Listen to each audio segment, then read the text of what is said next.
Hello દોસ્તો, જય Shri Krishna, good morning. આજે એક એવા પરિવારની વાત કરવી છે કે જ્યાં એક મજબૂર ભાઈ છે અને અરમાન ભરેલી બેન છે. તો બન્યા રહેજો વિડીયોમાં. આપ સૌને પરમાર કૈલાસબેનના જય શ્રી કૃષ્ણ. તો એક સરસ પરિવાર છે જેમાં બે ભાઈ છે અને એક બેન છે અને મા બાપ છે. 5 જણાનો સુખી પરિવાર છે. સરસ રીતે મહેનત કરે છે અને બાળકો છે એ મોટા થાય છે એટલે મોટા ભાઈના લગ્ન થાય છે. લગ્ન પછી મોટા ભાઈ નોખા થઈ જાય છે.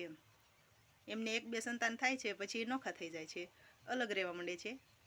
અને પછી નાના ભાઈ અને બેન અને મા બાપ આ 4 જણા એની રીતે જીવતા હોય છે. નાની બેન લાડકી હોય છે. આખા ઘરમાં નાની બેન લાડકી હોય છે એટલે બધાય સરસ રીતે શાંતિથી જીવતા હોય છે. પછી એક સમય એવો આવે છે કે મોટા ભાઈ એની ગૃહસ્થી સંભાળવા માંડે છે અને જવાબદારી નાના ભાઈ ઉપર આવી જાય છે અને પપ્પા છે એ બીમાર થઈ જાય છે ને એટલે દવાખાનામાં દાખલ કરવા પડે છે અને ખર્ચો મોટો આવે છે. મોટો ખર્ચો આવે એટલે તમે સમજી શકો કે ભાઈ એક હોય કામ કરવાવાળા અને પપ્પા કામ કરવાવાળા હોય, બીમાર દવાખાનામાં પડ્યા હોય અને જવાબદારી બધી ભાઈ ઉપર આવી જાય છે, નાના ભાઈ ઉપર જે હજી કુંવારા છે. મોટા ભાઈ એનું કામકાજ સંભાળે છે એટલે મોટા ભાઈ કાંઈ ઘરમાં ધ્યાન દેતા નથી. પછી પપ્પા છે એને ભગવાનના ઘરનો દાણો ખૂટે છે એટલે ભગવાનના ઘરે વયા જાય છે. પછી વધ્યા છે વાહે 3 જણા. લાડકી બેન છે, ભાઈ છે અને એના મમ્મી છે. 3 જણા વધે છે એટલે પપ્પાના દવાખાનામાં પપ્પાને બચાવવાની કોશિશમાં ખર્ચો ઘણોય થઈ જાય છે, પણ તોય છતાંય પપ્પા રહેતા નથી. પછી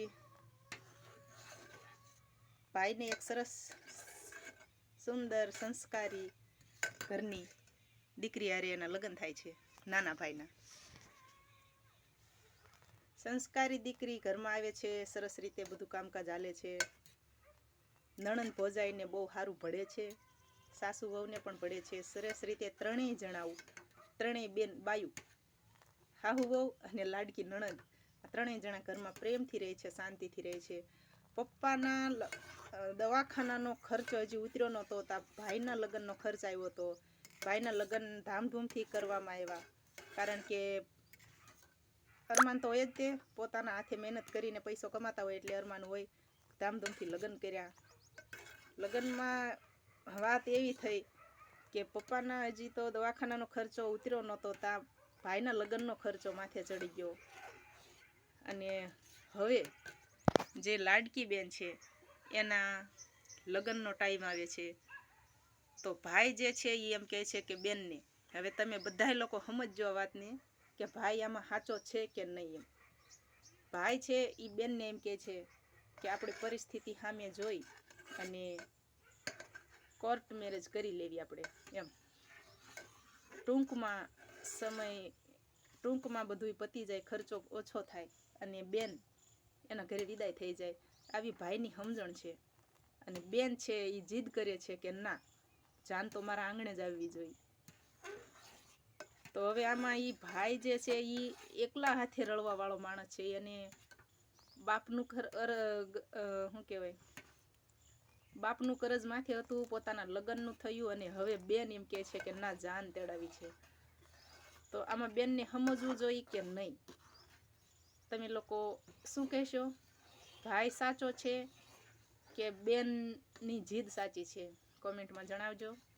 અને આવું ઘણા જગ્યાએ બનતું હશે, કારણ કે એક ઘરમાં બન્યું છે એટલે ઘણી જગ્યાએ બનતું હશે. તો દીકરીઓએ સમજવું જોઈએ. દુલ્હન તો એ ન્યાય બનશે જ, તે દુલ્હન બનીને જ કોર્ટમાં જવાનું હોય, વિદાય તો ઘરેથી જ થવાની હોય. એટલે દીકરીઓને કદાચ એવો મનમાં વેમ હોય કે મને કોર્ટ મેરેજ કરાવશે તો મારી જાન નહીં આવે અને વિદાય નહીં થાવ, એ બધી વાતો ખોટી હોય. કોર્ટ મેરેજ એટલે કે ઓછા ખર્ચે લગ્ન થઈ જાય. તો બધાએ ભાઈને મારા અંદાજ પ્રમાણે સહમતિ આપવી જોઈએ. તમે લોકો શું કહેશો? કોમેન્ટમાં ચોક્કસ જણાવજો, જેથી કરીને બેનને થોડીક સમજણ આવે. જય શ્રી કૃષ્ણ, ખુશ રહેજો.